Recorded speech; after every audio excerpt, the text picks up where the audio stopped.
આપણે ખ્યાલ છે હમણાં જ આપણે શિક્ષક દિવસ સમગ્ર દેશે મનાવ્યો અને આચાર્ય એ તો એક સંસ્થાના વડા તરીકે વાલી, બાળકો, શિક્ષકો અને સમાજ એમના તમામ લોકો સાથે સંકલન સાધી અને કાર્ય કરતા હોય છે.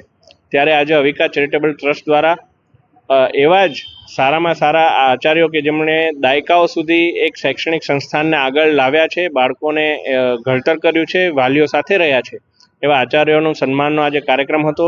એમાં અમારે ઉપસ્થિત રહેવાનું થયું. આચાર્યો સાથે ખૂબ સુંદર સંવાદ પણ સાધ્યો અને આ કાર્યક્રમમાં ઉપસ્થિત રહેવા માટે મને તક આપવા બદલ હું અવિકા ચેરિટેબલ ટ્રસ્ટ અને નિર્મલા મહંતજીનો આભાર માનું છું. મારી સાથે અમારા કોર્પોરેટરશ્રીઓ પરાક્રમસિંહ જાડેજા બાપુ, નૈતિકભાઈ શાહ અને તમામ મિત્રો પણ ઉપસ્થિત રહ્યા હતા.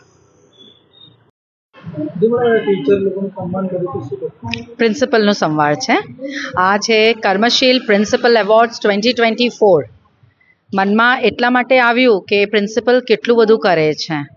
એ એક બ્રિજ, એક મેનેજમેન્ટ અને સ્કૂલ ટીચરની વચ્ચેના બ્રિજ હોય છે, સ્ટુડન્ટ્સની વચ્ચેના બ્રિજ હોય છે અને ઘણું બધું કામ કરે છે. ઘણી બધી રિસ્પોન્સિબિલિટીઝ એ લોકોના માથે હોય છે અને હંમેશા સ્કૂલને એક હાઇટ પર લઈ આવવું એ હંમેશા એક પોતે એનું પોતાનું સ્વપ્ન હોય છે કે હું આ સ્કૂલમાં અગર હું છું તો આ સ્કૂલને હું એક હાઇટ પર લઈ આવું કરીને, અને એના માટે એ દમતોડ મહેનત કરે છે.